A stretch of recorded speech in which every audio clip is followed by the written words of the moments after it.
Hello,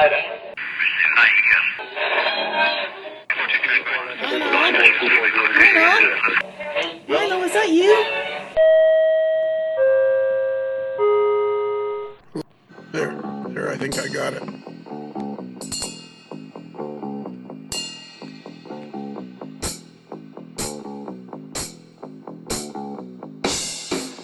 Okay, so now we're here. We're back.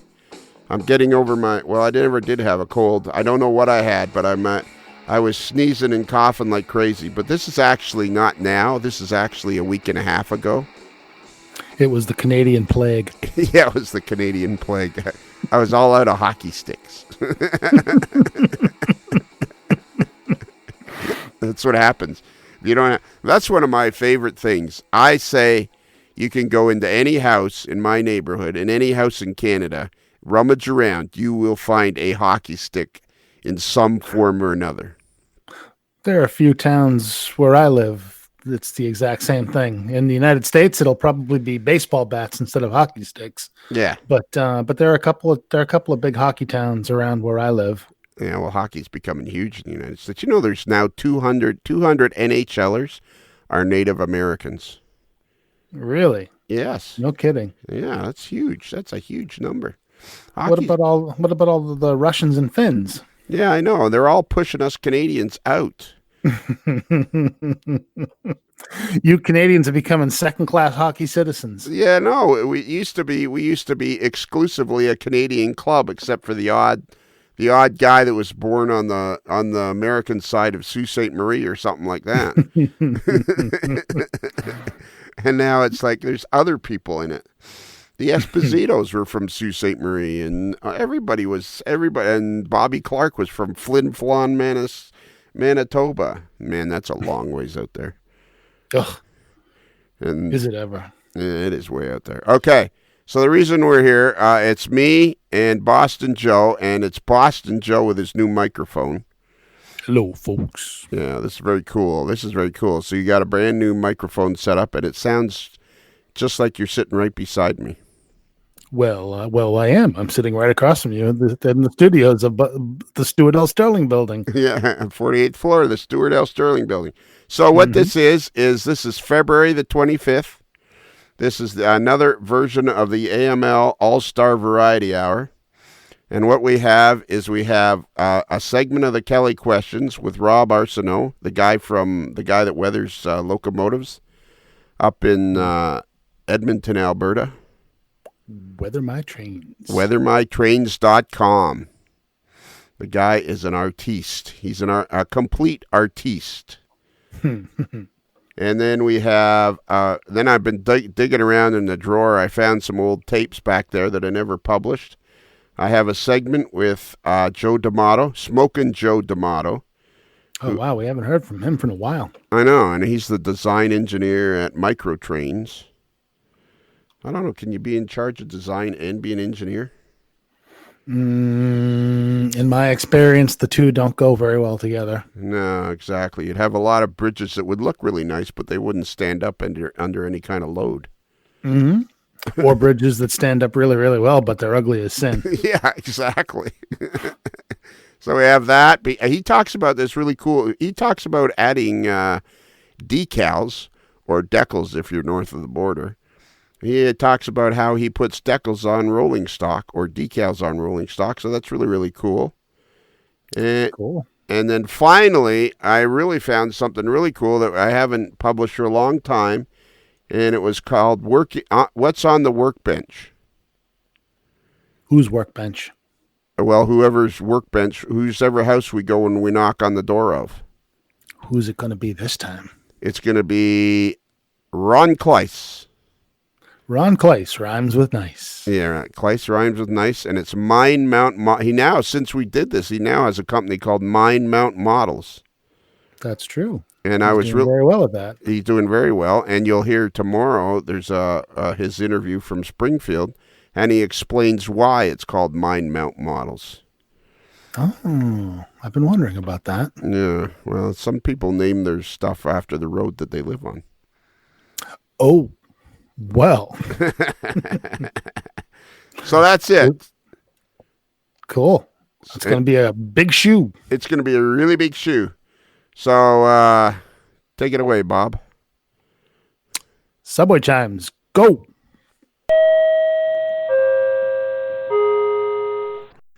Hey, Bruce and Mike. Bruce and Mike, this would be a good time for Bruce and Mike. Bruce the mailboy. Okay. Hello. Are you here? Is Mike here? I am here. He's right. Oh, he came in the back door. He's doing something. Spoon. Yeah, I'm in the back door. Spoon. Hi. So, hey, remember that guy like months and months and months ago? We talked to a guy from Edmonton, Alberta. His name was Rob Arsenault. The guy with the Yes. Argus paintings The and guy- stuff like that? Yeah, The plane paintings? Yeah, the guy that did all the artwork and he wasn't putting it on his website, and I demanded that Yes. he did. And he had no idea of how fantastic his weathering was, and he had no idea how popular it's going to become. That guy. Yeah, that Yes. That guy. Yeah, man, was he out of touch. guy. Yeah. Nice guy though. But remember we locked him in the green room. Yeah. Yes. Yeah, well, I yes. think it's time to drag him out and do the Kelly questions Oh. with him. I've had that job before, so Spoon, it's all up to you, buddy. Yeah. Oh, I did it the last. All right. No, fine. no, you haven't. Yeah, you when might go- want. be- You might want to take that full face respirator with Yeah, cover your nose. I'm not sure what I'm going to find when I open this door. you. Well, you'll be surprised. All right. Rob, are you in there? I Rob? sure am. Is it time? Wow, he comes. This guy didn't even phase. Holy cow. I guess He's that's- in a whole nother universe. Or something Yeah, like that. I know. Like he isn't. Can survive on green shrimp. Yeah, exactly. Must eat sandwich. Hey, a long time ago when we did an interview with you, Rob, which was really interesting, and you've fallen way behind on your weathering because you've been locked in the green room all this time. Right. I had a really good anecdote, story, question. I'm not sure. Bruce, Yes. maybe you can help me out here because I'm not sure if this is an antidote. Antidote. How do you say that word? Anecdote. Anecdote. Antidote is something you take when you get Well, bit that's by a why I spider. asked. That's why I asked you how to say it. Oh, Such as an anecdotal information. yeah, like, geez, Stuart Sterling's hit another moose.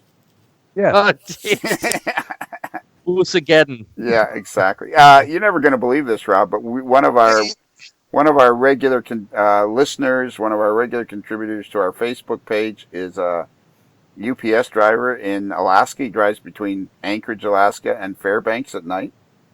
Okay. And really nice guy, and takes lots of cool photos. And he drives halfway between and meets a truck coming the other way.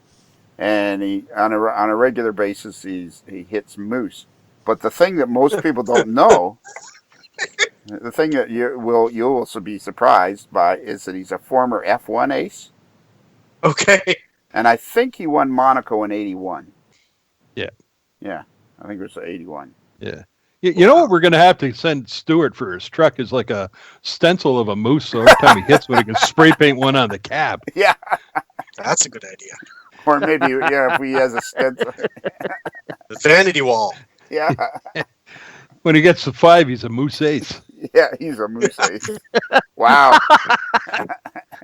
We're going to have to work that into the podcast. I love moose. They're so majestic. Yeah. And tasty. They're tasty too, yeah. Oh, Should I with tell my... right next, Go ahead. gravy and onions on them. There Lovely. you Right go. next to the mashed potatoes. All right, but isn't gravy and onions good on anything?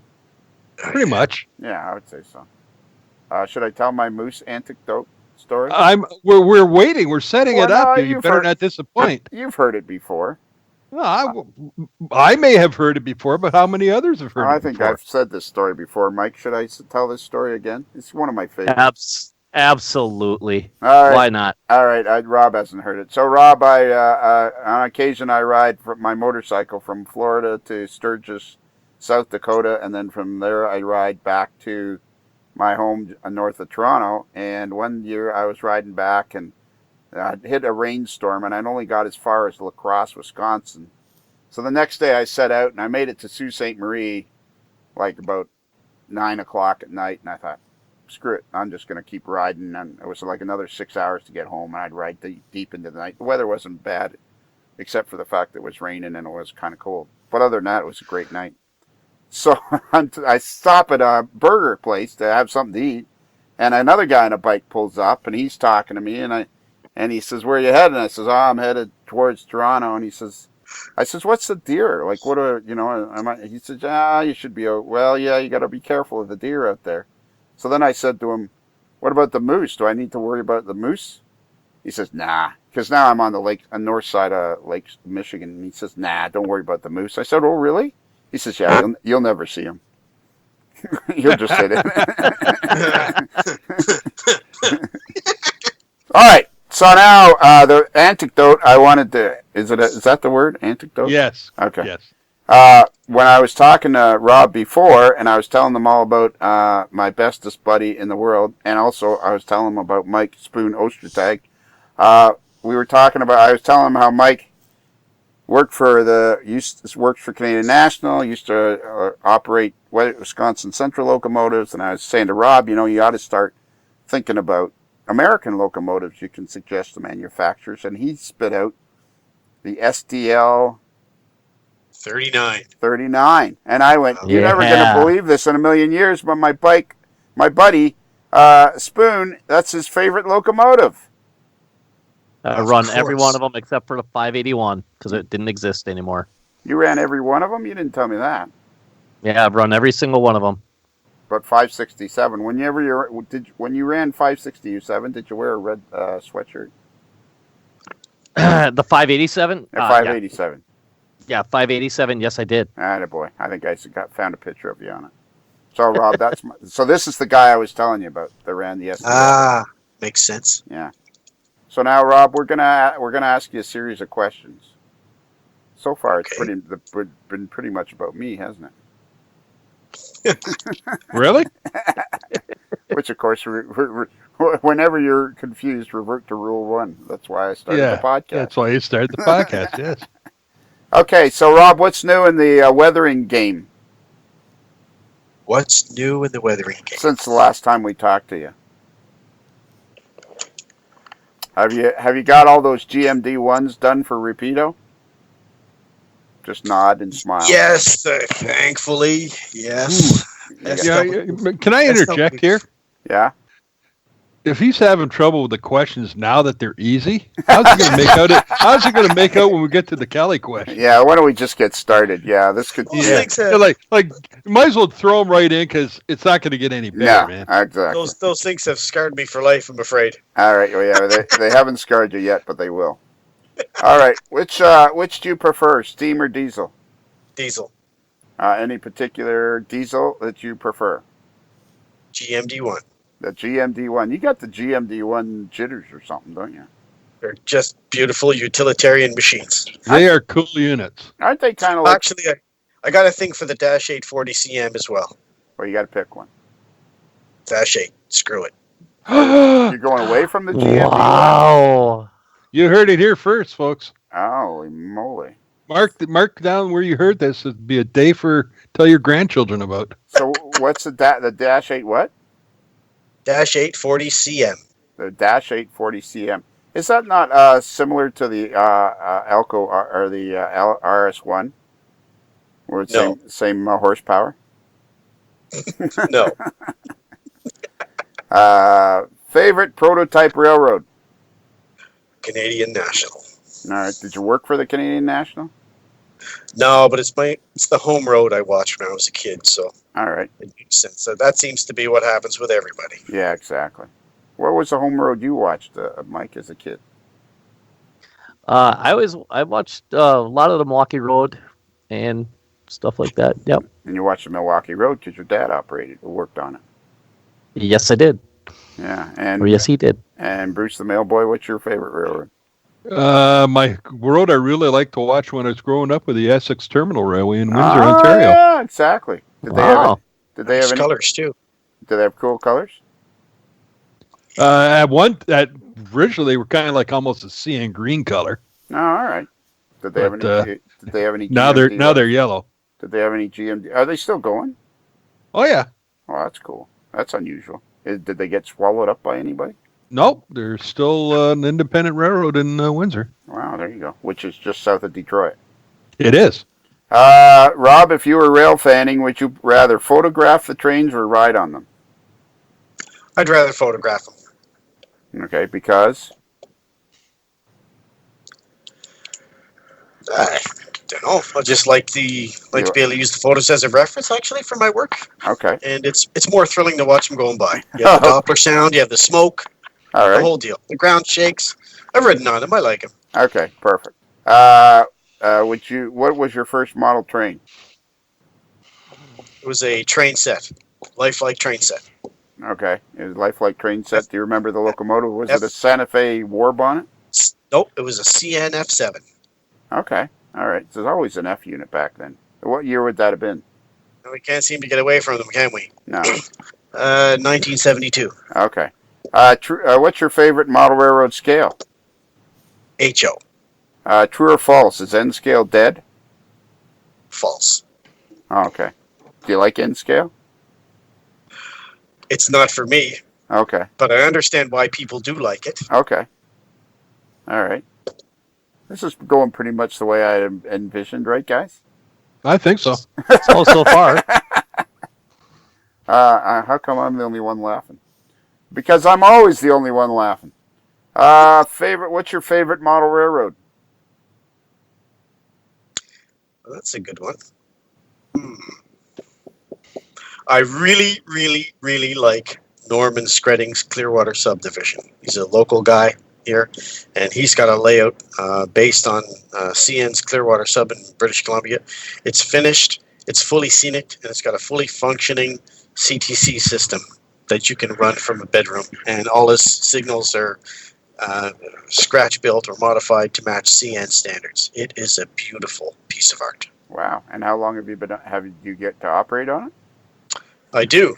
I get to operate on it fairly regularly, and I've had the privilege of doing some weathering for Norman. And he's one of the nicest people you'll ever meet. All right, cool. And how big is the layout? That's a good question. It's actually in a couple of rooms. I'm going to guess 25 by 40 feet or so, but it's just a guess. Okay, so it's a fairly decent sized layout then. It's a decent size. Yeah, he's got Kamloops modeled and 3 other towns. So yeah, it's and nice. so the name again was? The Clearwater subdivision. He's actually got a YouTube channel. Really? So yeah, you can do a little bit of a Google search and you can find CN Clearwater subdivision. Okay. And Norm, what was the name? Norman Skredding. Norman Skredding. Okay. Can you Norman Skredding? Yeah. spell that? Spell his last name for me. SKRETT. That's Tango Tango. RIN as in November. G. All right. Perfect. Who's the most influential model railroader for you? Lionel Strang. Seriously. I don't know. You got to do better than that, because that's a pretty low bar there, buddy. Well, you know what? Like everybody else, I don't know how to pronounce his name. Pele Solberg. Yeah. Okay. That's it. His stuff is instantly recognizable. He's got his own style for sure. I like you only get Confalone, is it? Yeah, you only get one. Yeah. You only get His one. stuff is fantastic too. All right. So those are the first 2 to come to mind besides yourself. Yeah. Okay. Pick one of those two. See, apparently the questions didn't get easier. Yeah, they didn't get easier. Yeah. I'm gonna say Mike. All right. There you good. go. Mike Canfalone. Is it Canfalone or Confalone? We got to interview him one of these days. We got to interview 1,000 people. Yes. Beautiful. I just have to make a note on that, though. Difficulty with numbers. Okay. Yeah, exactly. Yeah, make notes, Mike, as we're going along for the score. Okay. Select one of the following as your favorite: bench work, track work, scenery, or electrical. Okay, and I'll throw out here, the keyword is one. One. O-N-E, one.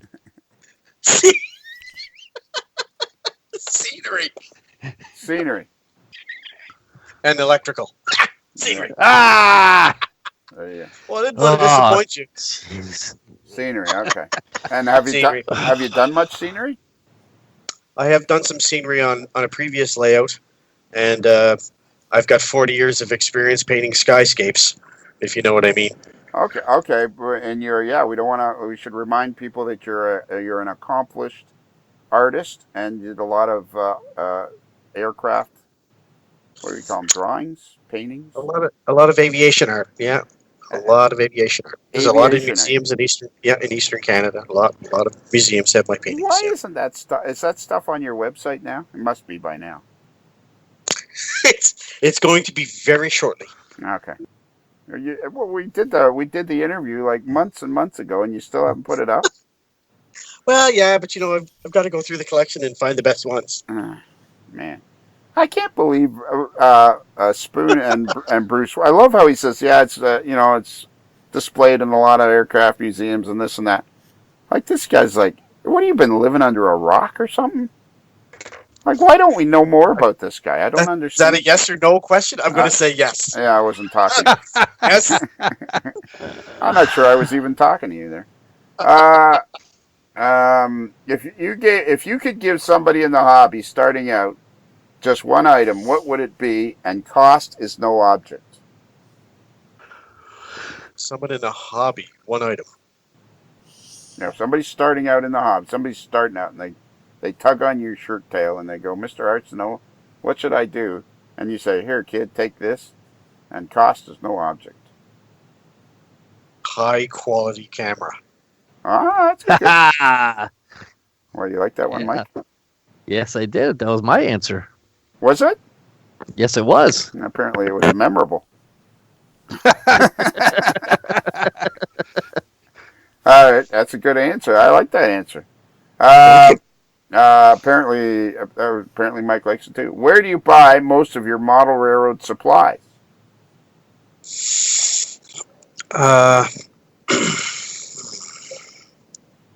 I don't know that there's an easy answer to that one because, like everybody, I spread the wealth and I shop around. So there's no easy Where do answer you to buy most of your model railroad supplies? Bruce, did you get that? Have you got? Yes, I'm making copious notes. Yes. Okay. I'll give a plug to my friends at Otter Valley Railroad. There you go. How tough was that? OVRtrains.com.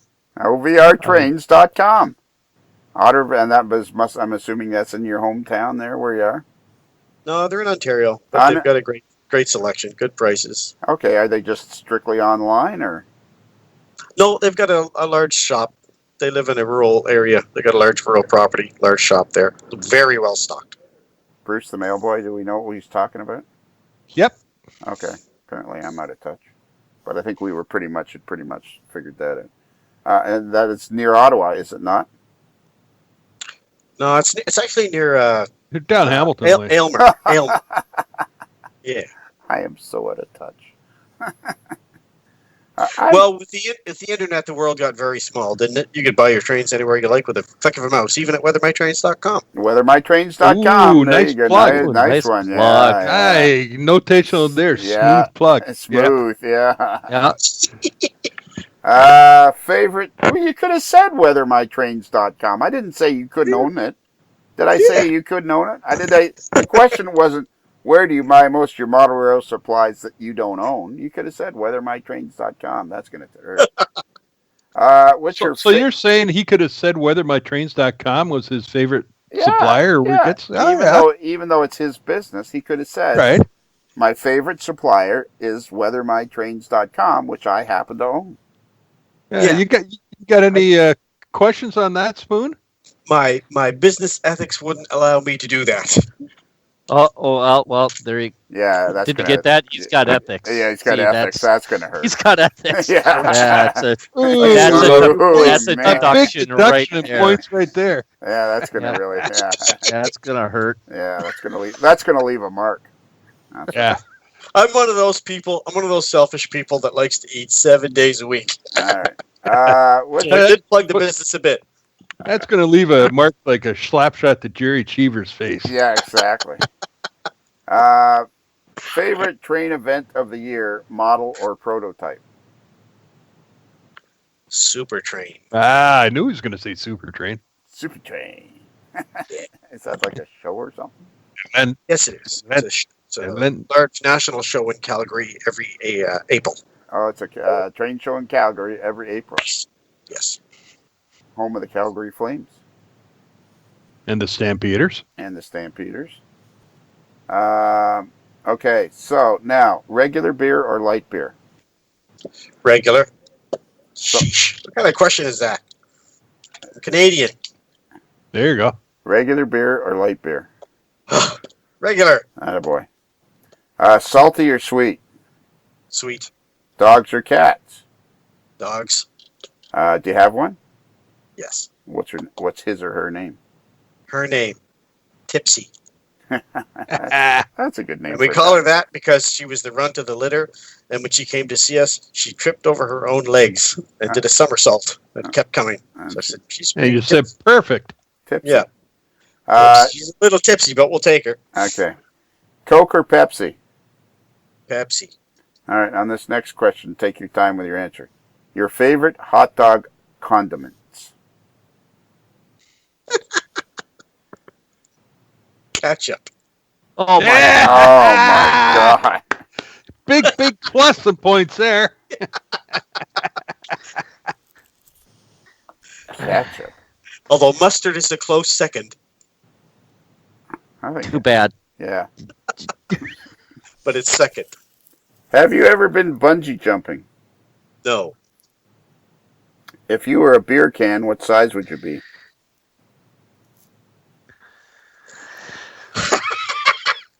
If I was a beer can, what size would I be? Yeah, I asked you first. I'd be 341 milliliters. How many ounces is that, anybody? It's 341 milliliters. I'm in the United States. I don't know how to convert That's that. your That's basic regular beer size. Okay. That's right. How many pairs of shoes do you have? 3, 4. 4. 4? So you got sneakers. Yep. You got a pair of boots. Oh, those aren't shoes. And sneakers aren't shoes. They're sneakers.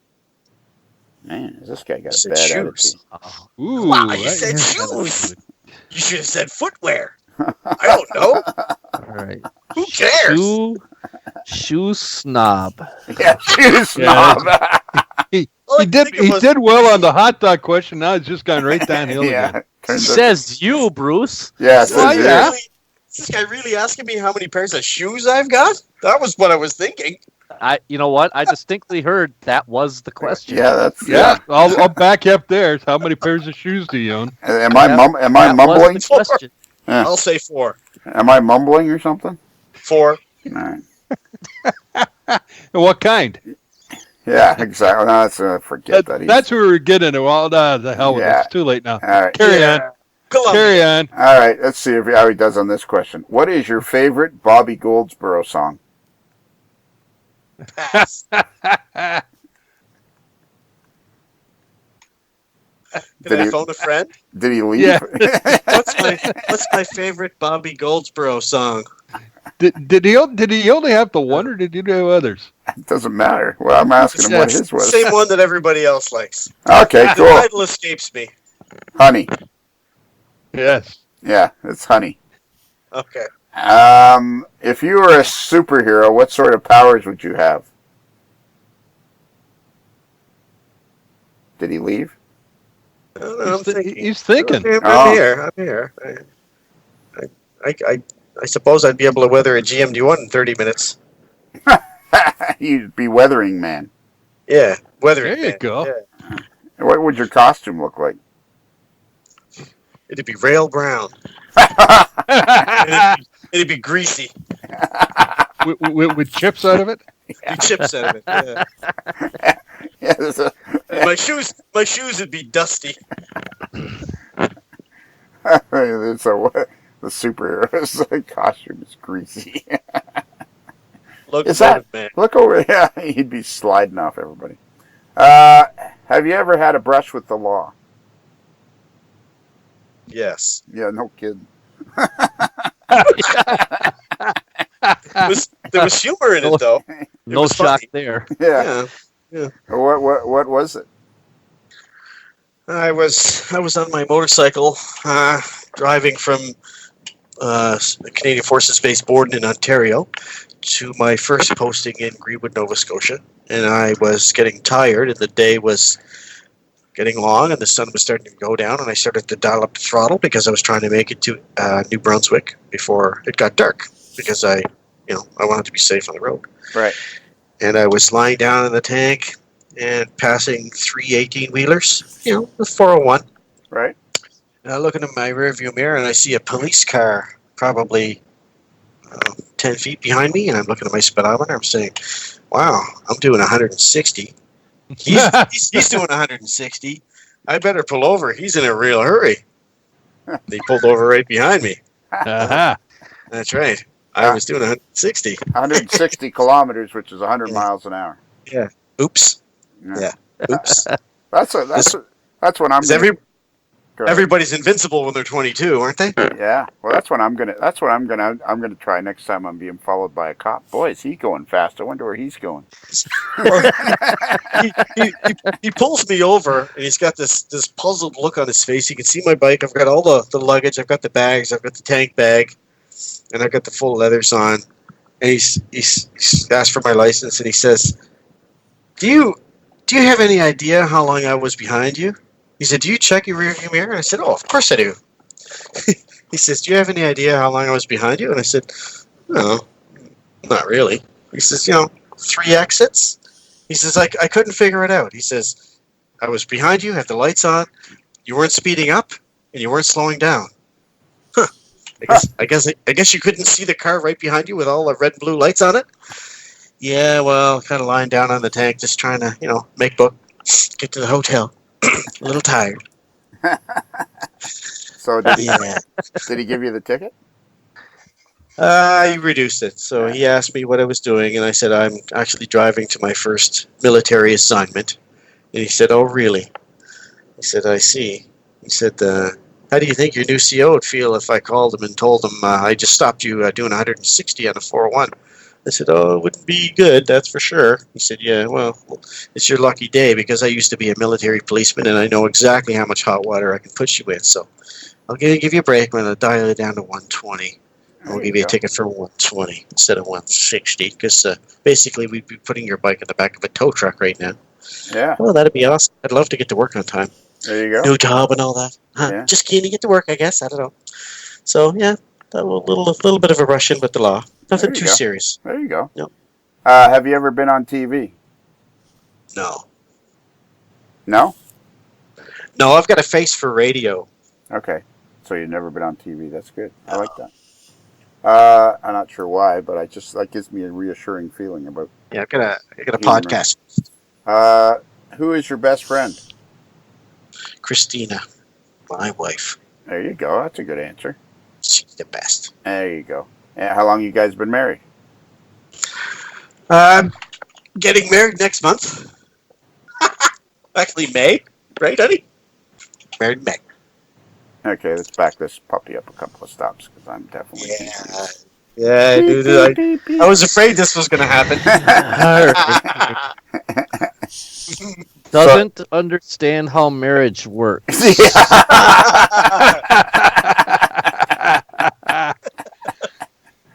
Well, I tried it once. Okay. Didn't agree with me the first time at all. So I ask you the question: Who's your best friend? You tell me your wife. She is my wife.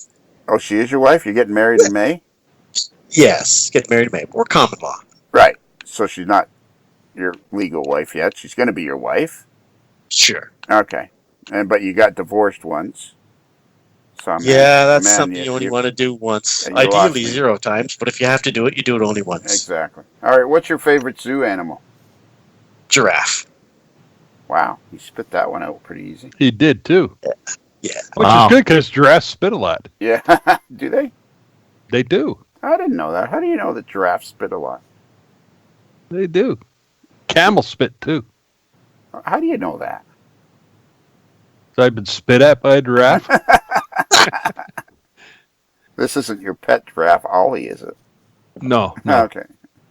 Rob, do you prefer baseball or hockey?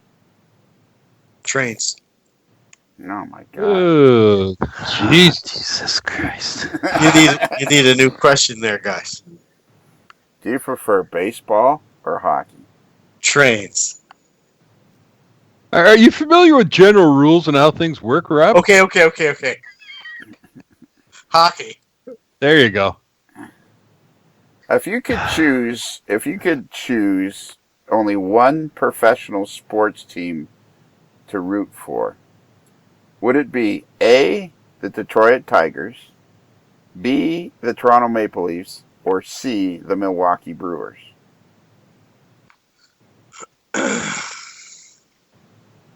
I'll say the Toronto Maple Leafs. That's a good answer. I can live with that. I can live with that. Yeah, I can live with that. That's not enough. If you were stranded on a desert island with just one person, would you prefer it to be Spoon, the guy that makes trouble, Bruce the mailboy, or Lionel? Bruce. Ah, Bruce the mailboy. Wow. yeah. Wow. Caught everybody in the room off guard. Yeah, it sure did. Okay, final question. See how you do on this one. What's your favorite podcast? A Modeler's Life. There you go. All right, boys, it's time to do the... I'm a little concerned on this one. It's time to do the answers. Mike, because you're new at this game, we'll let you go first with your score. Time to do Okay. I said time to do the answers, didn't I? It's time to do the You score. You did. Yeah, boy. I got you. Yeah, this podcast is only going to get better and better as I get older. Well, he's got insane artistic ability, and he's able to give himself a smooth plug for his own work. Unfortunately, the negatives, like him having ethics and the amount of food that apparently he likes to eat. He's a little belligerent about the beer he drinks. If you didn't pick up on that, the shoe snob thing. He's terrible with numbers. Didn't understand marriage. But the killer was ketchup. But the killer was ketchup. Yeah. So the ketchup question is actually the pinnacle question of the entire series, as far as I'm concerned, and therefore it outweighs all of your artistic ability. And I give you a negative 73. Whoa! Holy crap! Could be worse. It could be raining. No, I don't think it can be worse than that. That's pretty bad. I think that's the worst we've ever had. Yeah, that's yeah. Nice one. I like that. But it was Wow. well thought. It was well thought out. Well, it's important that people remember me for something. Yeah. Okay, Bruce, you aren't. You're gonna remember me for not knowing how to score this doggone thing. That's what I you're thought, gonna you, I thought you did a great job. You had all the elements. presented your thoughts and reasons logically and concisely, and yeah. there you go. It was well thought out. It was an excellent thesis. So Yes. he hit a lot of points there. I thought, Mike, I think that's excellent. Apparently, there's no batteries in your calculator, but that's okay. Yeah. Yeah. Okay, Bruce. All right. Well, he sort of had a general difficulty with concepts and numbers, so that was marks down. The beer can, I could get through with that. You know, he figured it out sooner or later. The ketchup, I gave him bonus points for that. He's a good man that way. Various and sundry other things considered, yada, yada, yada. Cipher times 2 plus 1. We'll give him a 3.928. Wow. Yes. That's pretty good. That's a good score. All right. Okay, I'll give you my score now. My problem was, like, right off the bat, I thought he was going to be entertaining. And we chewed through the first 5 questions. And as the host, I'm sitting here going, geez, I thought this guy's answers were going to be a lot better. Yeah. So that threw me off. Like, that just threw me off the rest of the way. Gotcha game. Yeah, I was floundering like a bass on a dock. You got to appreciate these are really stressful questions, Lionel. Too. You got to remember, these are stressful questions. Bruce, huddle up, Bruce and Mike. Yes. Okay. Did you hear? Did you hear me ask him his opinion? I did not. Okay. No. Can I change my score, or is it too late? No, your score. Once it's punched into the. Once it's punched in, that's it. Even I made a mistake, and it should be. Yeah.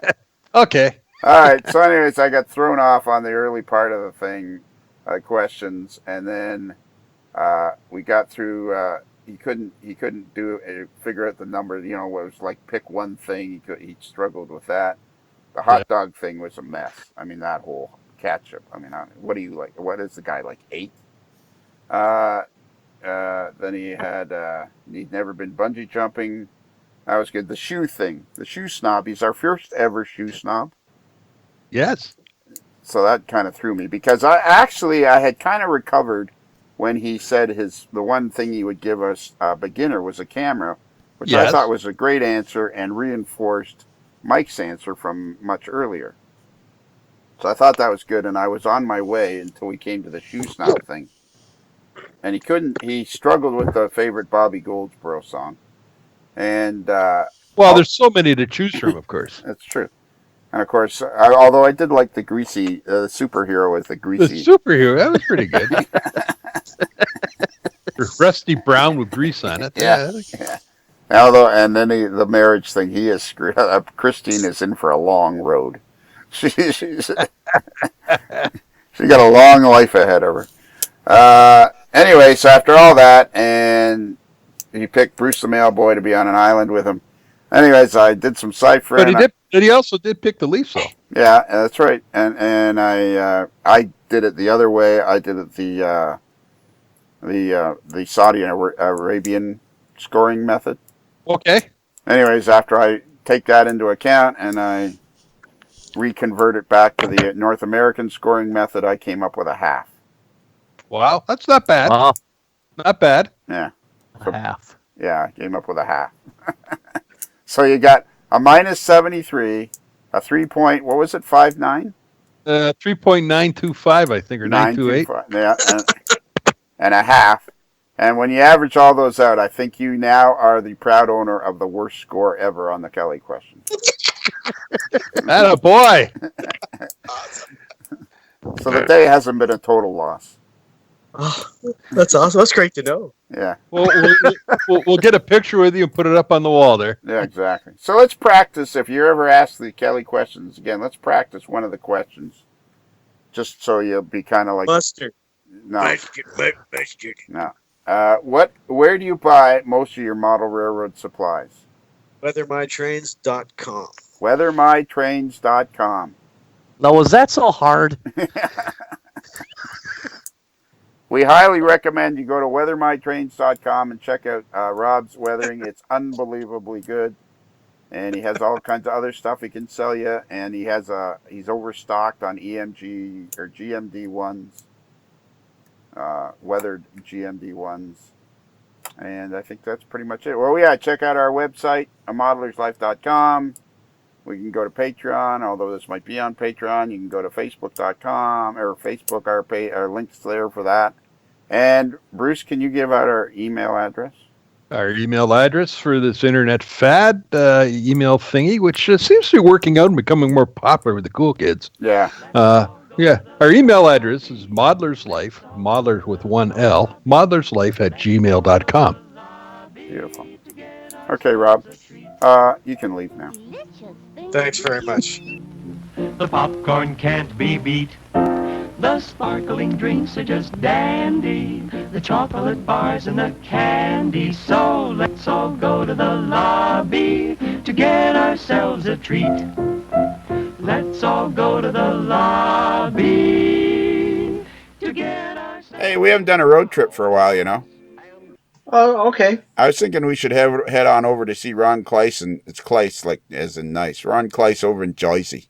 Well, that sounds like a plan, but you drive, because I've been up for 29 hours. All right. Why don't we take Bruce the mailboy? Oh, that's a good idea. He could drive. We can play canasta in the back. Yeah, I don't think we've ever taken Bruce on one of our road trips, have we? No, I don't think so. No. You want to go, Bruce? Yeah, sure. But I was with you when we went out to Oregon, if you recall.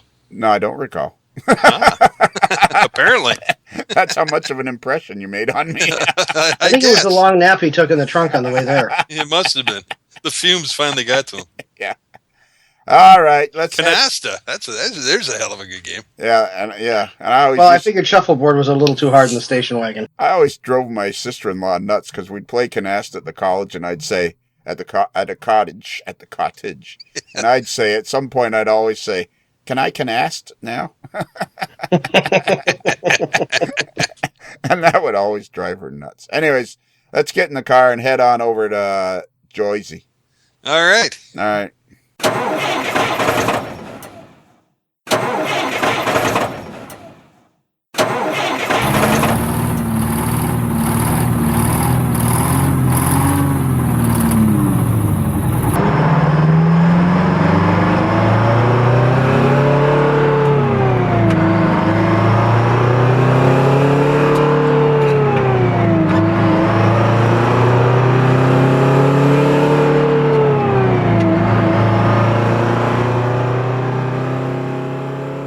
Okay, we're here now. Let's ring the doorbell. Somebody ring the doorbell. Oh, somebody's knocking. See, Ron, can you let us in? Ron Klaiss, we're out here. Hey guys, you guys there? Yeah, we're here. Can we come in and see what's on your workbench? Sure. Hold on. Let me tidy you up real quick.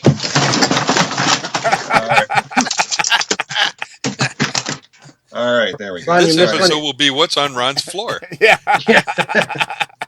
This guy. Ron, kick that nudie magazine under the table a little better there. Yeah. There you go. Yeah.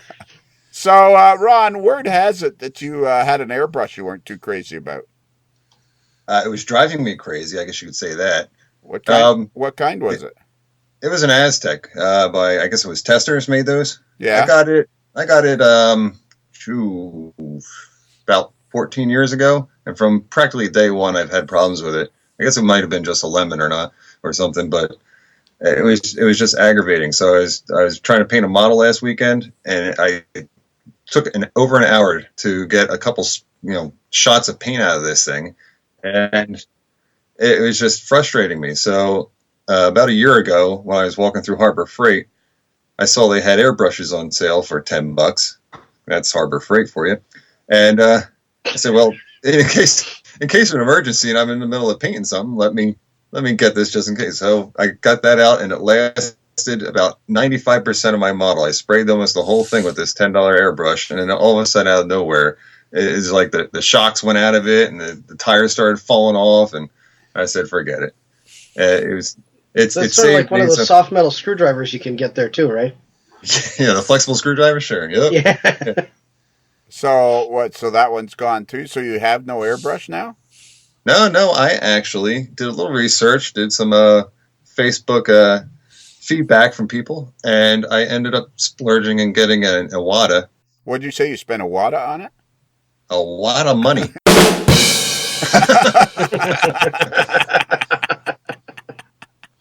So how do you spell that? IWATA, and I think it's their Eclipse line. HP-CS is their model number, that thing. And I got to use it yesterday. Holy cow, what a difference. I haven't had a good airbrush since I was probably about 13 or 14. I had a Pache back then, or Posh, or whatever, however you pronounce that one.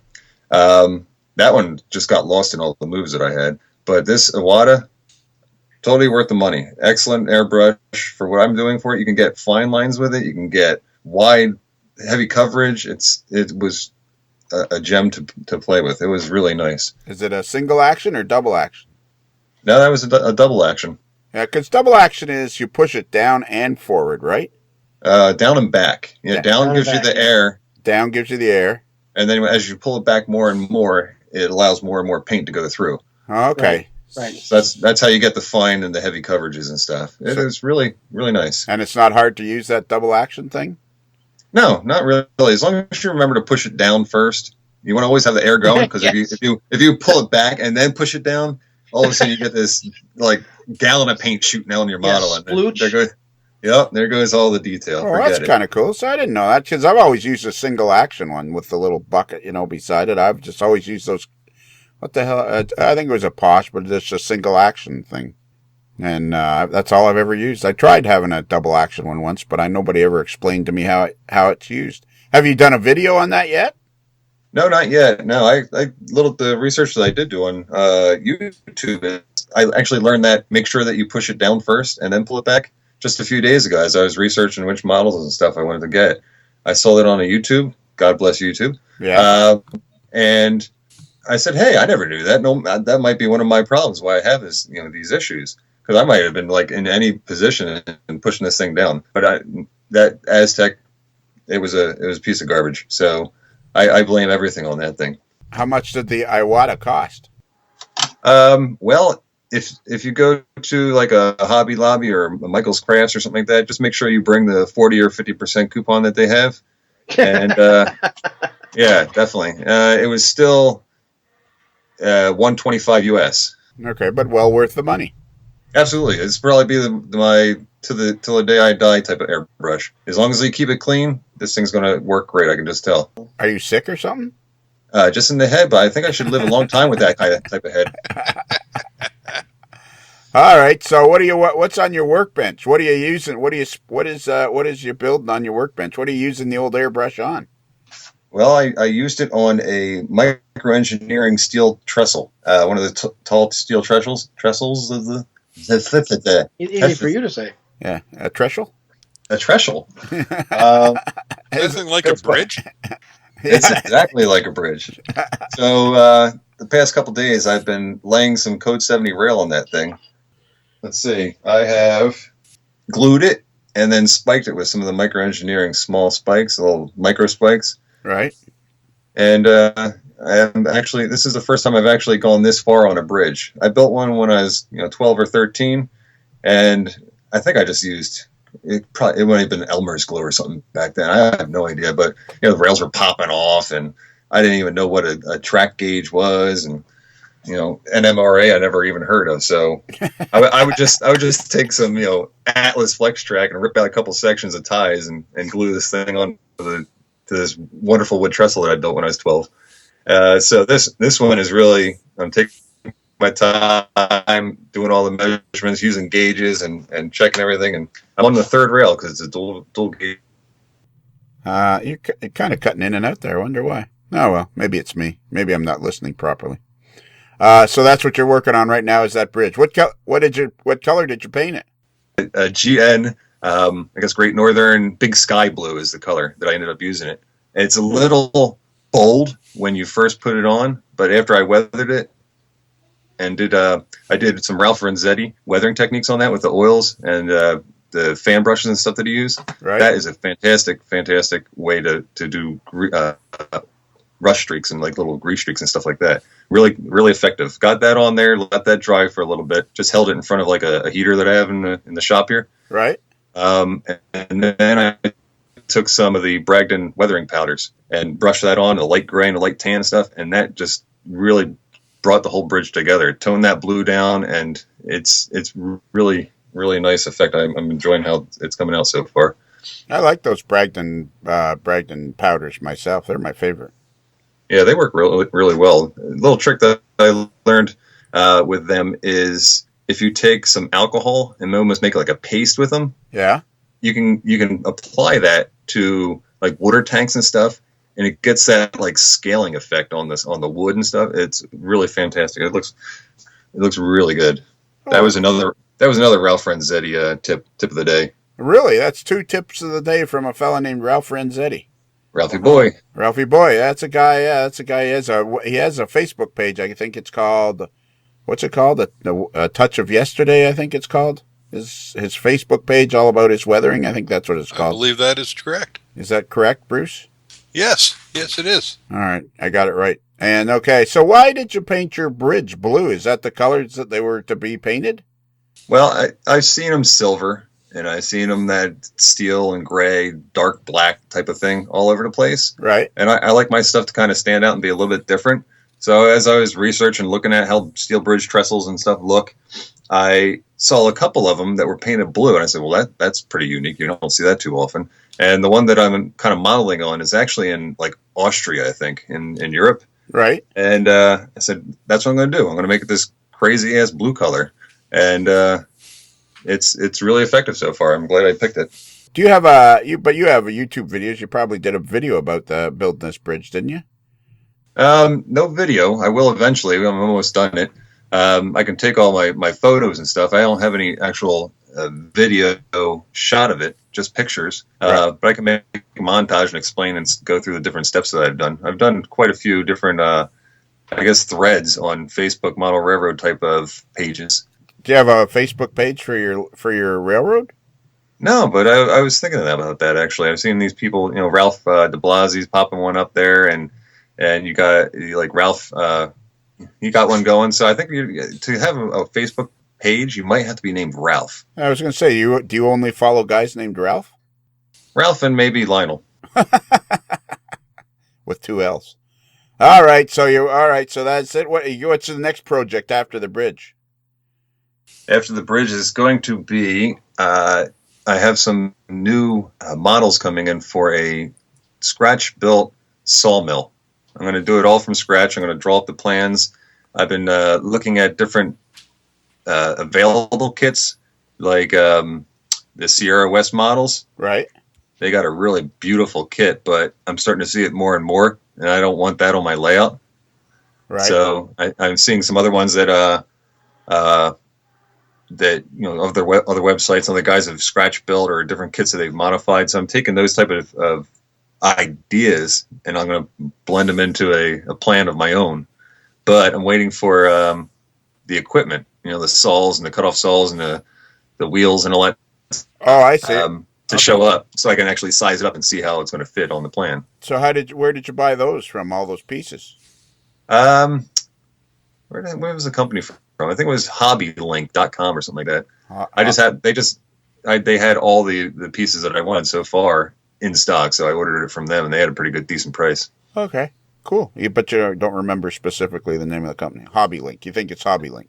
Hobbylink, but I think it's with a C and not a K. Okay. LINC.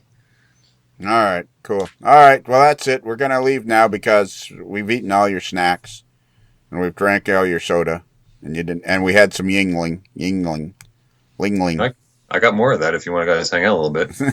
We can run some trains. Oh yeah, that'd be cool. How cool. All right, that's it. Everybody step away from the microphone. And refresh. For your convenience, we have an attractive refreshment stand in the lobby with buttered popcorn, golden good and hot from the popper, your favorite candies, wholesome and rich with a flavor treat for every taste, ice cream and other good things to eat, plus delicious Coca-Cola, so bright and bracing with the tang and tingle unmatched by any other beverage. Enjoy ice-cold Coca-Cola at our refreshment stand right now. Okay, so now we were all talking. Remember, guys, a while ago, we were talking to Joe D'Amato. Smoking Joe D'Amato. It was a checking in with Joe, wasn't it? It was checking in with Joe. There you go. It was checking in. It was checking in. It was Smoking Joe. And it was actually turned out to be, you know what? What happened was when it started, because he hadn't been on the podcast for a while, I missed him. Yes. But then when it was over, I was glad it was over. Yeah. So yeah, I can understand that. But then after we stopped, he came up with this really cool thing about applying decals, and we said, or decals, depending on what part of North America you live in. Yeah. And what border you live near? Oh yeah, I think in the Northeast they probably said decals.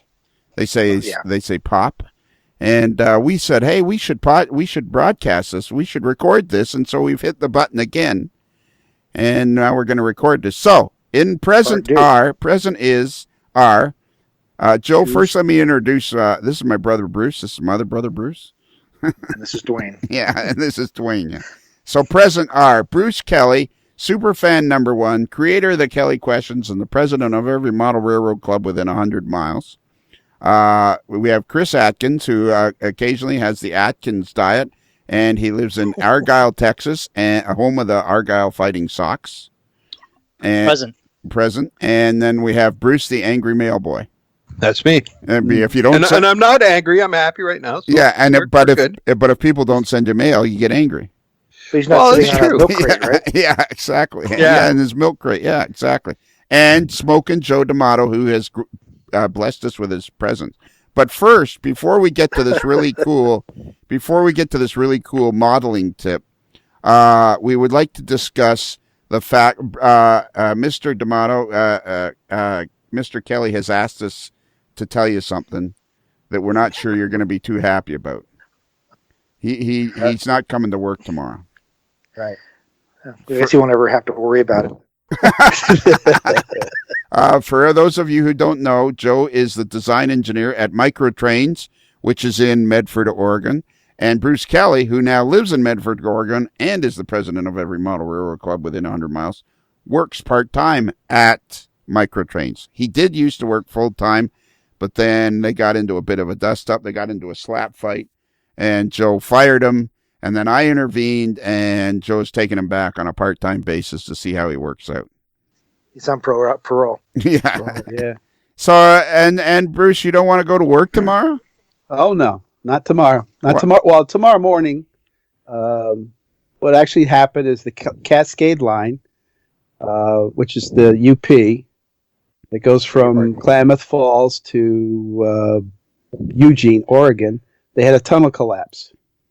Wow. And it's going. Can I step in real quick here? Yeah. Oregonians don't call it Eugene. I know. I'm not an Oregonian. I'm a Flatlander. You're not an Oregon. Well, what do they call it? What do they call it? What do they call it? Saskatoon or something? Eugene. Not Eugene. Well, how do you pronounce Toronto? Toronto. Yeah. So so close. Yeah. See, the second T is silent. It's Toronto. So there's no T. Toronto. Toronto. There you go. That's pretty good. Yeah, that's pretty good. So the That's second lazy language up there. I learned that the first time I got into the airport. The customs looked at me and said, "You're not from around here, are you?" Yeah. And how did you get along with the Canadians customs guys? They have soft hands. Small fingers, but soft hands. So what is the name of the tunnel that collapsed? Tunnel 11. Tunnel number 11 collapsed. It's going to take over a month to repair it. So it collapsed today on May the 31st? No, it collapsed yesterday. Yesterday or Monday, 28th, yesterday. Yeah, yesterday. Yeah. Every day's yesterday. It's going through the Oak Ridge area, which is like a real bottleneck for. Yeah. You can't go north or south of that for a long ways because of the mountains. So it's a pass where Oak Ridge is. It's a shortcut to Portland. So how are those boys? Oh, they're jamming. They haven't been. So they're rerouting the traffic over the Siskiyou line, which they no longer use. Is that well? What has happened is freight from Klamath Falls to Eugene has from Gene has stopped, and basically passenger service on Amtrak has stopped also. BNSF has a line that runs up to the Dales, I believe. Yes, so it's Columbia River. What? Columbia River. You mean the Dalles? And the Dalles. Yeah, the Dalles. Yeah. And they're allowing UP to run 2 trains a day, north and south. So apparently, they want to. I would assume from the information I'm getting is that they want to send some cars up to Gene via the Siskiyou line, which hasn't seen a major railroad through there since the early '96. Yeah. Which was the SP. Oh, but it's still usable track, right? They've been keeping usable track, but it just got a rating about a month ago or more that it's in pretty poor condition. Yeah. So they have to go about anywhere from 10 to 20 miles an hour, depending on where they are. Ooh, that's going to be a long slog. Yes. Corp owns it now, which is Tennessee and Wyoming. Yep. Right. And they sunk the tunnel too up there, Tunnel 13. As in like daylighting it? No, they lowered the ground. Oh, okay. They dropped the bottom on it. Yeah, And this is the line that most of the two tunnels, either at least one of the tunnels, Tunnel 13, had collapsed in a fire. So they with Roseburg Lumber Company, sunk a lot of money. The state sunk, the federal government and the states sunk a lot of money into revitalizing this line that hadn't seen service since '96. And once a day, usually once a day or 4 times a week, usually, a train goes across the Siskiyous, goes into Holbrook, and meets another train that comes up from Weed, California, and they swap trains, and then it goes back again. So it's and from Weed they go to Dunsmuir, or they go out to Cape Falls. they go out to Black Butte, I think. Yeah. Yeah, you're right. Yeah. Yeah. And then, so basically, I got some information that tomorrow, 2 trains are going to come through from the UP carrying 30 cars each, being pulled by an AC 4400s. Wow. Which is interesting because when this tunnel collapse occurred, I asked my source, are they going to start running trains up to Siskiyou? And he said probably not because of the tunnels, but I guess they've figured out that they might be able to do it. Because they just recently, last year, I think they dealt with the tunnels going to Jean, where they have allowed high cube cars to come down, and that increased the traffic for the Corp almost 50%. Which is primarily around this area, just lumber. Yeah, just lumber and some of the chemicals products and stuff. Chemicals, yeah. Where we got every day, we got 2 or 3 GP38s or GP40s. Yeah, GP38s that go up. That go up and down and back, every day. And it's kind of in the summer, because of the fire danger, they run at night. So every morning about 2:30 or so, I'm about 50 yards from a trestle where I live, and of course there's 2 crossings, and they have to blow their horns. So I wake up at 2:30 every morning for about 4 months. Yeah. And what's really cool is one of the engineers is one of our club members. Oh, really? Yeah, he's going to be running one of the trains. So you're not going to work because you want to see these trains. Well, I'll probably go to work, but I'll be leaving the factory to go up to the track. Yeah, we just have to walk up the street. It's about 100 yards up to the track from Microtrains. So we step out back and watch it. You got us to ask him to tell him you're not going to work, and now you're bailing, and you are going to work. Well, we got too much stuff to do. He'll fold. He'll give in. So what you're saying is you got a cab ride, right? No. I wish. No. Yeah. I wish. No, we'll hear it up the valley when it comes to Ashland. They start tooting their horns and stuff. There's a couple crossings where, if we're vigilant enough, we should be able to get up to the crossing in time for it to go by and see it. Otherwise, we can just walk out the back door and just to the back of the. Just walk up to the berm there, and we can see it. Get a good shot of it going by. It goes right by my house. So take some pictures and post it on the Facebook. Oh, I definitely will. All right. Videotape it. Yeah. Well, or take some photos and with your phone, pull your phone out of your pocket and take a photo. Take a photo. I still got some Betamax tapes. I thought I'd use those. Hey, perfect. Hey, Mr. Kelly. Yes. This is your assignment for tomorrow. Take a picture of you and Smokin' Joe watching this train. Oh yeah, definitely. See if you can get a picture of the 2 of you with the train in the background. Oh, I'll have to find my selfie stick. Yeah. Or do you have an arm? No, it's easier to do the photos the selfie stick. Yeah. It is easier, but I don't want to hear that I forgot my selfie stick, so I couldn't imagine sticking my arm out. Well, if I forget my selfie stick, I will make my one. Arm. We'll make one. I got a machine shop. 3D print one. Yeah, so Bruce's task tomorrow morning is to make a selfie stick. Yeah, exactly. Yep. And take a photo of you and Joe making the selfie stick. Yeah, definitely. How much duct tape does it take to make a selfie stick anyway? Half a roll. Yeah, I got a piece of plywood. And remember, if the ladies can't find you handsome, they should at least find you handy. Find you handsy. Told my wife that more than once. Okay, and what is the Starlight? You talked about the UP Starlight. What is that? No, it's not the UP side. It's the Amtrak Starlight. Okay. Press. I He's the guess it president of that goes, club too. it goes from Seattle to not Los Angeles, San Francisco.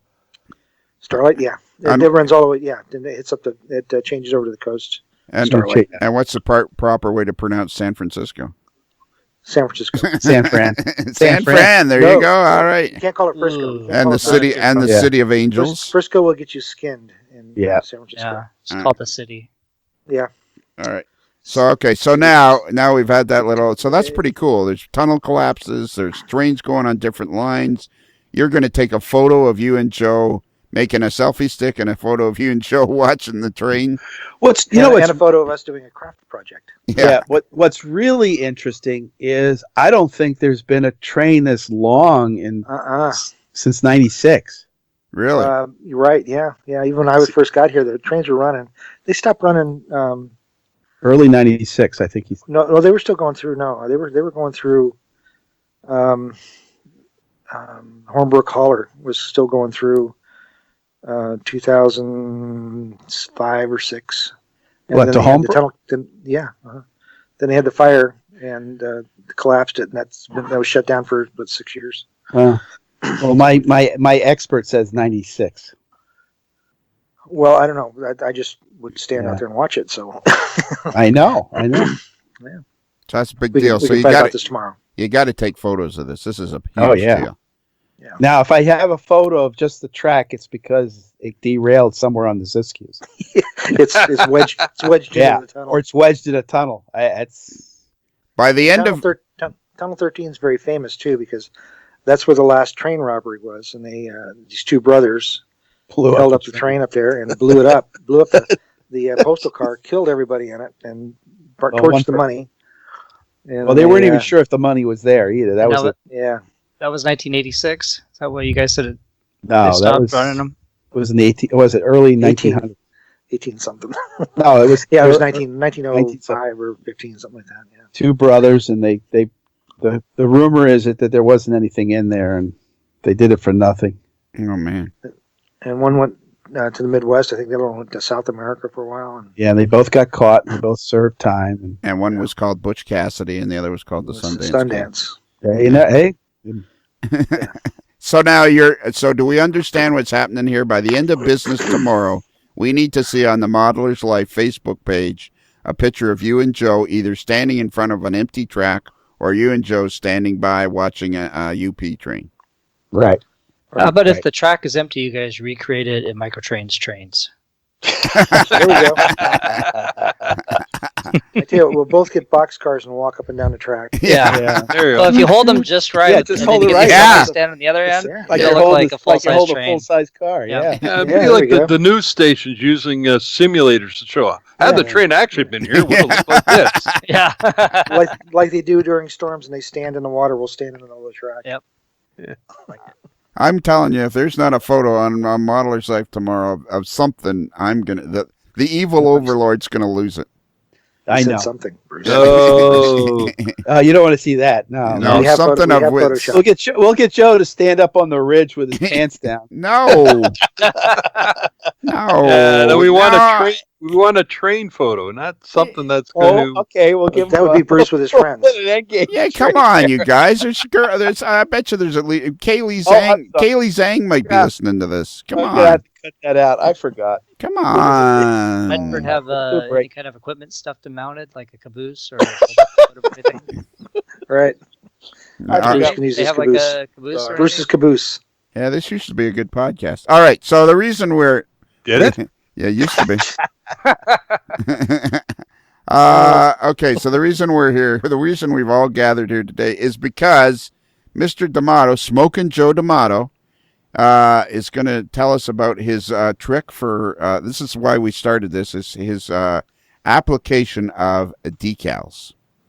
Or decals. Right. Or decals. Okay. Well, anyway, that's just a little trick I learned.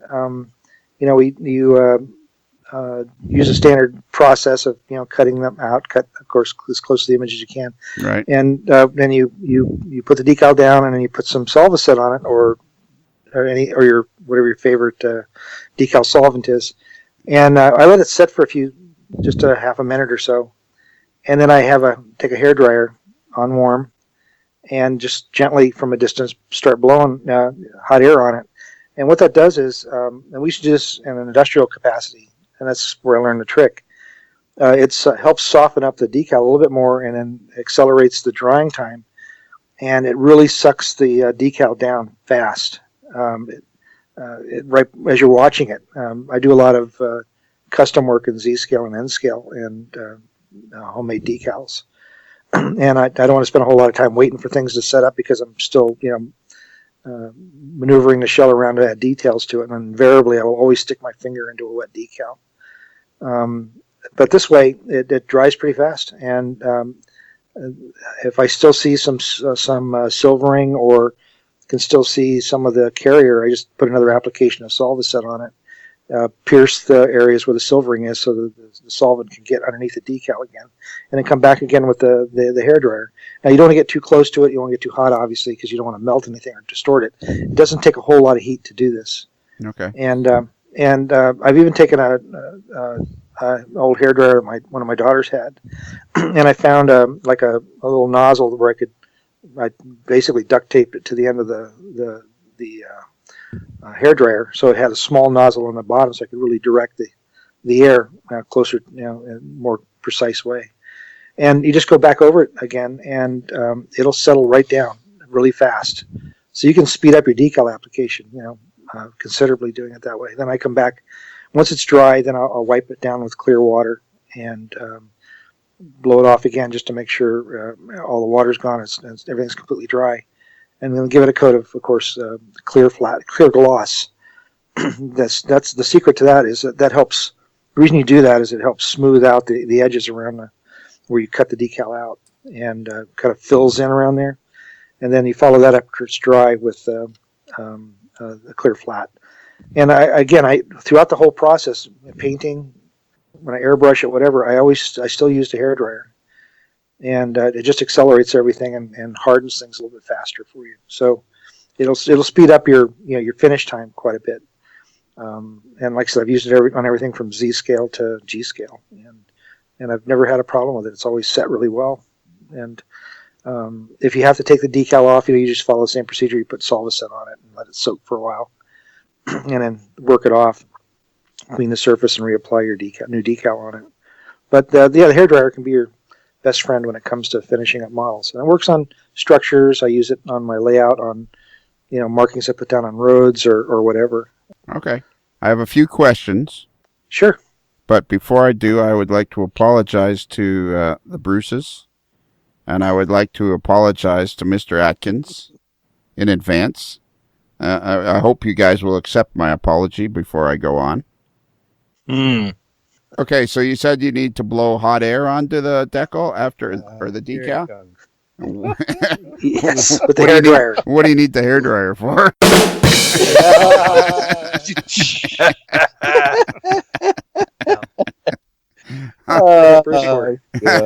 All right. Yeah, I knew that was coming. Well, come on. That's right, folks. He's here all week. Yeah. Come on. It's a 3-2 pitch, and you're throwing me an 85-mile-an-hour fastball right down the pipe. Come on. Give me a break. Boom. So it's another Lincoln Homer. Yeah. So what is silvering? Silvering is where the decal hasn't settled down on the surface. There's air trap between the decal and the surface of the model. That usually happens when you don't have a good gloss coat down first. Okay. I guess I should say that first too. I mean, most people that have done decals know about this, but once you paint whatever you're doing, you come back with a clear gloss and put a nice thin coat of that on, so it looks nice and glossy. Right. Because you can't really put it on a flat surface because it's too rough. But if sometimes going over detail, if your decal doesn't snuggle down, well enough, you'll get air trap between the two, and it's silver. So all you generally have to do is put a little Solvaset on that area, and then just lightly tap it with a sharp X-Acto blade. Right. So now just punch a few holes. I didn't know that was called silvering, and where I'm from in the area, or maybe just in my basement, I would look at that and say, oh, there's air trapped underneath the decal. I didn't know it was called silvering. I'm an engineer, so I have to have more precise technical terminology Oh, okay. than that. That's imperative. Has anybody else heard of that term? What's that? Silvering? Silvering. Yeah. Yeah. See? So I've been living in a dark hole. I don't know anything. Apparently. Yeah, exactly. And why would you? Okay, so you got it on there. It's all gone well. You've used the hairdryer needlessly. The whole thing's gone well. And you put clear water on it. What's that for? Well, when you use a decal solvent or setting solution, there's always some residue left. Okay. You'll see like a white. Sometimes you'll see a little white stain or something. Yes. So once your decal is dry and everything, you can just take a cotton swab or something, a little bit of water, and just wipe it down, and that stuff will come right up. Because what happens is if you clear coat over the top of that, you'll see it. Right. It'll be almost like a white mark. So it's just another step. Yeah, the solvent is polar, so it mixes with the water much like alcohol. Right. Oh, okay. So it's just an extra step. It doesn't always happen that way. You don't always. You're right. It just depends on what you're doing, and the more setting solution or solvent you put on it, it'll do it. Now, if you got another thing we were talking about earlier, when we used to do it on an industrial scale, we'd make our own solvent by mixing roughly 1 part acetone and about 50 parts water. Good deionized water, or something kind of clean, and a couple drops of photoflow. And it's a poor man's setting solution, and you can control how aggressive you want by the amount of acetone you have in it. So 50. So like 1 part acetone, 50 parts water, and a couple of drops of photoflow. Yeah, as a wetting or something for a wetting solution to make the stuff flow better. And photoflow is what? Where does it come from? What's it used for? Well, that was back in the dark ages of photography. It was one of the steps you did after you did the all the processing in your tank for your film. You put the photoflow in it with some water, and that would wet the water on it. So when you took it out and hung it up to dry and squeegeed it, the water would come off of it. Yeah. It wouldn't pool or wouldn't streak. It breaks the tension. Exactly. Yeah. You can still buy it. I mean, it's it was a standard material for photography at the time when I was in the Navy doing it. We always had to use it because there was a lot of salt in the air. Right. And sounds like an essential part. So if it breaks the tension, sounds like before we start every podcast, everybody should have a mug of photoflow. Yeah, or at least wipe yourself down with it. Yeah, exactly. Need a moist towelette full of it. Yeah, moist towelette. Wipe your face with a moist towelette of photoflow. Okay, I can see this coming in for downloading next podcast. Yeah. Right. So what was the solution you said that you'd use to take off the lettering? Right. You could just use the Solvaset. The ink. I'm sorry. Yes.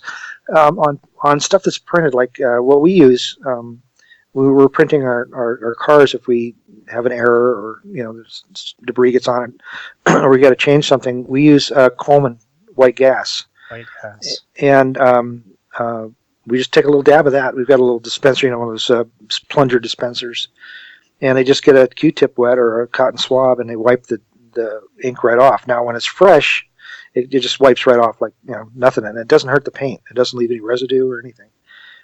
As it ages, of course, after about a month or two, it's harder. It's a little bit more. Takes a little more time soaking it. So, I know there's some how-tos where they use Solvaset with paper towels over the image, and you're basically doing the same thing, but this time, but you're using something a little bit more intense.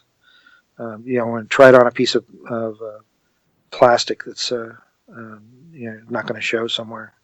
But we're using lacquers for our base paints, and it doesn't affect the paint at all. You can't take paint off with it, but you can certainly take the ink off with it. So is that what? It's a really old model. It may not work, but I don't know. So that's what numbers are painted with, or the lettering's painted with, is ink, like, basically. Yeah, it's all It's just standard. It's just your standard ink that you would use for screen printing or pad printing. We have custom mixes done, to match certain colors.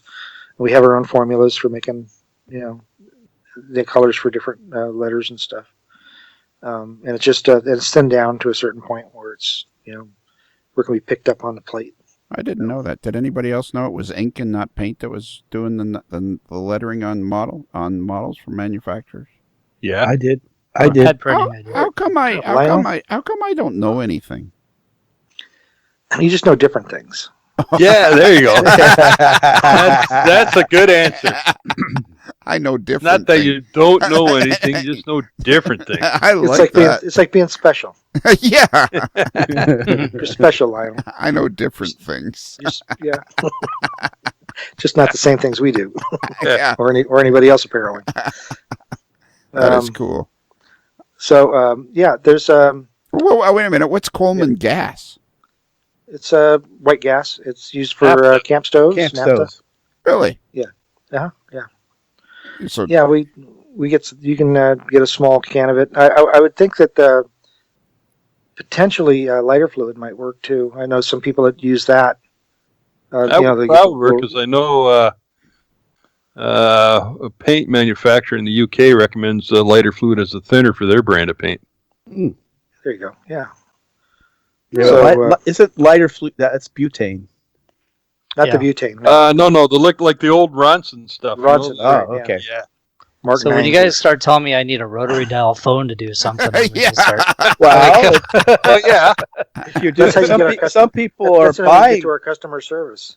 Some people are buying those rotary phones to put on their layout for communications. Yeah, good luck. Good luck finding one. I got one at my house I still use. Why doesn't that surprise me? Aren't you Mr. Retro? So you think about, I remember going to auctions and the boxes and boxes of phone equipment out of factories and stuff that had those cup things, and they didn't even have a dial. They just, it was a party line and whatnot. Yeah. And they just chucked those things because nobody was interested in buying them, but they were putting in the, PBX phones. And I never even dreamt that, man, it would have probably been smart to snag, some of those because even on typewriters. Remember how they used to throw those away, and then now there's this retro thing where they're making keyboards that are like typewriters and computers set up that look like typewriters. And matter of fact, a woman I work with, her daughter does. She's like a professional actress and does plays and stuff in the area. And they did a play where they needed 9 typewriters, just regular old, Underwoods. Mm-hmm. And I said, that shouldn't be a problem. So we went to all the the stores around that carried reclaimed stuff and everything, and even the homestead Habitat for Humanity store went in there, and they were like $120 for a typewriter that you could have bought a couple of years ago for $8. So I ended up making them out of cardboard. Spent a weekend laser cutting cardboard and slapping it together for props, and I got 8 or 9 typewriters. But the same thing with the phones, and we couldn't find phones, so I had to do the same thing. I just cut cardboard and made her some props. So hey, Mr. Practical effects, baby. Mr. Kelly. Yes. Have you ever met anybody that works as fast as Joe D'Amato? Yeah. No, I haven't. He does a lot. He does a lot. Right. Yeah. He does a good job. But there sounds like there's a but there. He sometimes I think overstretches and he does too much. I think that's the nice way of saying it. Oh, so he's one of these guys that when the masterpiece is finished, he keeps touching it up. No, he sometimes doesn't finish his job because he's got so much on his burner, okay. He is so busy doing stuff, He's referring to a couple of structures on the layout. Okay. I think it's 3 of them, right? yeah, I think it could be 3. Well, I got one of them, I think, pretty much done. The other 2, far from it. Yeah. Okay. Well, the 2 that are and the bridge, yeah. On the bridge, yes. What do you know? By the time we got to the end of this segment, Kelly's bitching again. All I was looking for was a nice compliment for our guest, Mr. D'Amato, and he's like, well, yeah, but he didn't finish some of the structures on the layout. You must be like a tyrant as the president of the club and the guy that works on that. He's awful. I'm terrible. Yeah. You must just people cry. I can hear him. Well, there's a train on that track. I can't put anything other trains on it. Well, yeah. He's so wound up he eats laxatives like candy. That I actually believe. Everybody's afraid to give him a hug. Yeah. You don't want to be in a blast zone. So, everybody's got a little technique. Everybody's got a little nugget of information that they. I don't have any techniques. What's wrong Sure with you me? do. Yeah, you had a whole column full of them for years. Yeah. Just techniques nobody else knows about. Yeah. Most of your techniques are how to get out of trouble, though, right? Yeah, Like a lot of my techniques are dealing with the law. Well, I was thinking of how to unstick your finger. Oh, well, that too. He knows how to ride a Harley at 90 miles an hour down a Florida Turnpike and still use a selfie stick. I've never done. I always observe the speed limit. Yes, you have. He doesn't use the selfie stick. He just uses the phone. His arm's not that long. Certainly his fingers aren't. But my arm's pretty long. It's average. It's a good average size arm. Apish. Yeah, it's a good average size arm. It's not orangutan-like. No, it's not. Exactly. All right, that's it. That's the end of this segment, and we learned how to do. Awesome. We learned how to do all kinds of decal stuff. We learned that I know other stuff. We learned about how to make acetone. We learned what silvering is.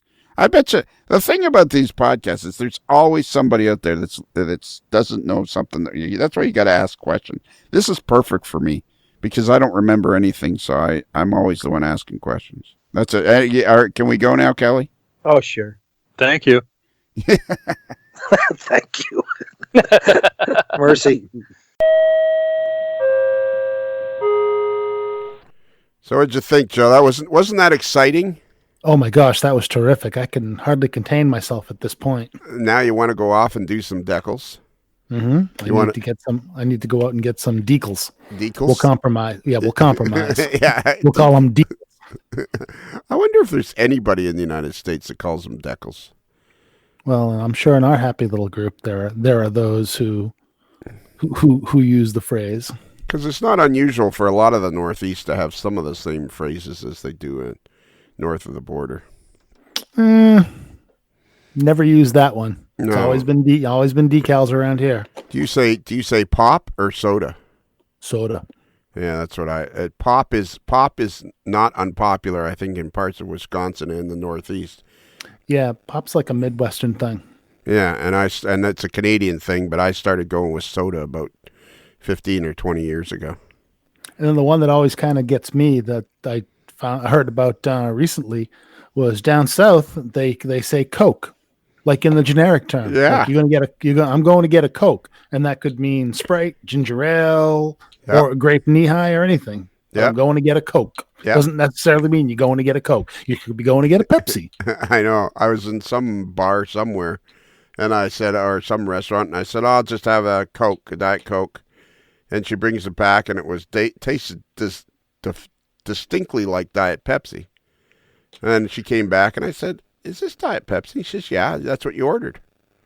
I went, okay.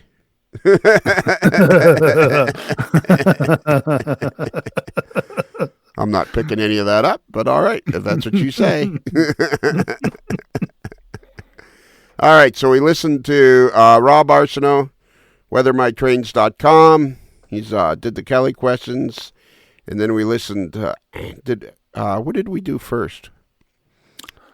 I think we did Uncle Joe D'Amato's spot first, and then we did Ron Klaiss, What's on Your Workbench, which I found under the couch. I thought you found it in the back of a drawer. Well, no, I found Joe D'Amato stuff in the back of the drawer. Okay. So that's why Joe D'Amato stuff was starting to go demagnetized, right? Yeah, exactly. And then I spilt my gummy bears, and while I was picking them up from under the couch, I saw the box of the old Working on the Bench. What's on Your Workbench? And I grabbed that. No wonder we haven't seen it in ages. Yeah, it's a mess in here. There's cassette tapes everywhere. And I'm surprised that little McGurk spot isn't starting to take them out. Yeah, exactly. And then we listened to Rob Arsenault, weathermytrains.com, Kelly questions. All right, let's get the hell out of here. Joe, can you please give us the email address that everybody can contact us at? If you would like to send us an email, please send that email or cards, letters, and any assorted bad news to modeler'slife@gmail.com. That's modelers with one L like Atlas, not two L's like Kelly. Beautiful. I'm loving this new microphone, man. I might just give you the whole show and I'll sit back and watch. Don't do that. It's too much work. Yeah. And we have a website, amodeler'slife.com. Go to amodeler'slife.com and you'll find out everything you need to know about A Modeler's Life right there on that website. And we get quite a bit of traffic. Hey, you're a computer guy. Let me ask you this question. Sure. I'm going to ask you this question. I'm going to hit the button. If I don't have an answer, I'll make one up. Yeah, exactly. I know these aren't big numbers. I'm completely aware of the fact that they're not big numbers. But like in the last month, we've had 3,000 unique visits and 7,000 page views. And per unique visit, we get 2.299 page views. Like 3,000 unique visits in a month. That doesn't sound that bad to me. Well, it's not too bad.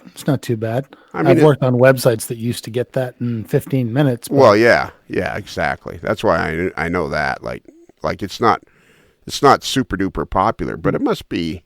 But it's nothing to sneeze at either. Yeah, that's where I'm at. I think it's nothing to sneeze at. Yeah. Like I know that Model Railroad Hobbyist gets many, many more times than that. But considering we're not trying hard, that seems like a lot to me. Yeah, it's not bad at all. That's actually really good.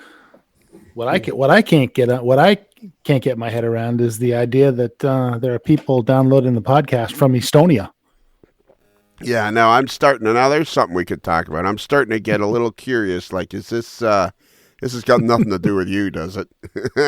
Well, I knew that I can log in my Estonia is one of the countries I can log into my VPN through. I knew that had something to do with you. I started looking at the map and I went, nah, you're not pulling this one past me. Let me see. Yeah. Do you have any downloads from Moldova? I don't know. Here's the big world map. Here's when I started. South America is filling in quickly. Well, there's a lot of model railroad.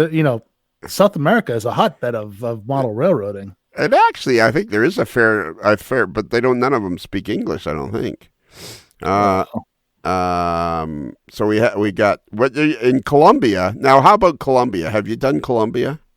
Colombia? No, I don't think I've done Colombia. Yeah, so we've had almost 100 downloads in Colombia. Wow. So that's pretty impressive. Somebody in Colombia is listening to us. And Russia, I'm convinced Vladimir Putin is listening to this, and every once in a while because Russia, the downloads will be pretty steady, and then all of a sudden they'll come to a screeching halt for like 2 months. And there'll be nothing. And then it'll I'd like to see what the dates are. See if there's any sort of Russian holiday going on. Yeah, no, it goes on for it'll stop for like months. There'll be nothing for months. That's weird. Yeah, it is. It's very strange. It's very, very odd. Bangladesh, we've had 28 downloads in Bangladesh. Wow, wow. I didn't think that's really cool. I don't think it has any of your countries on here. Have you done Venezuela? I don't have Venezuela available to me.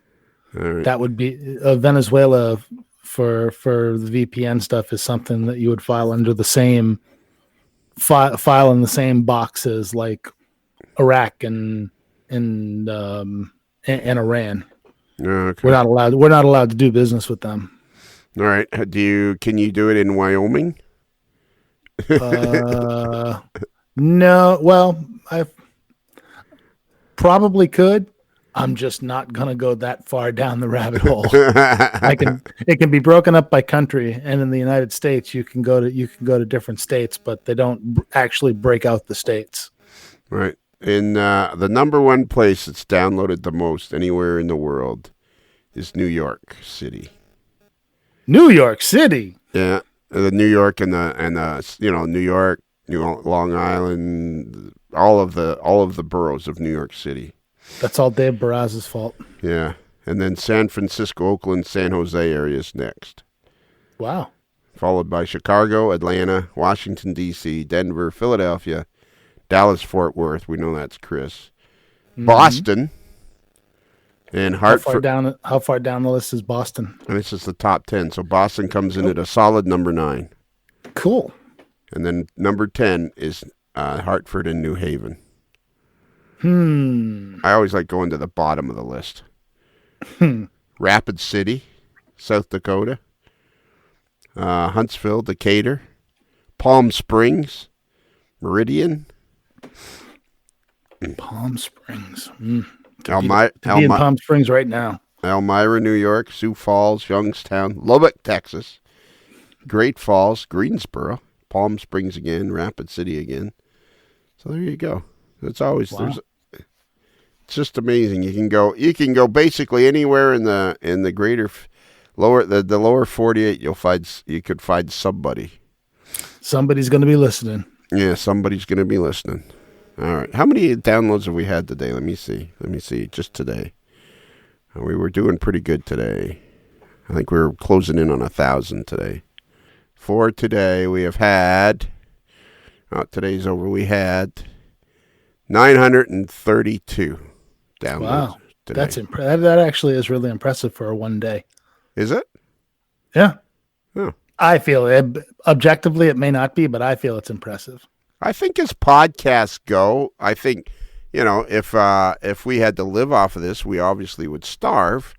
But I think as podcasts go, we're in the top 20% of productivity and listeners. But to get from 20% to the top 5% would be a very long haul, because the real successful podcasts have hundreds of thousands of downloads in a week. Yeah, there'd be a lot of competition that we'd have to bust our way through. Yeah, exactly. We have to get a lot more entertaining. I think that's the problem. Are you insinuating that we're not entertaining? I said a lot more entertaining. I think a lot of our listeners have a pretty low bar. Well, I'm here. Yeah. All right. You want to handle the last part? Sure.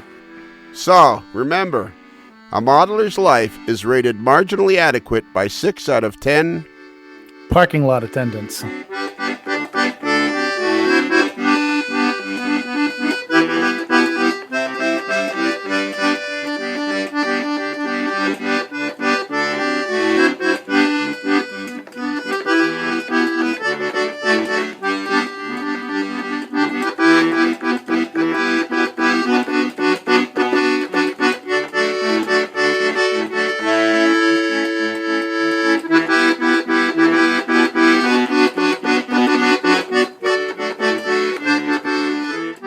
It's another Lincoln Homer.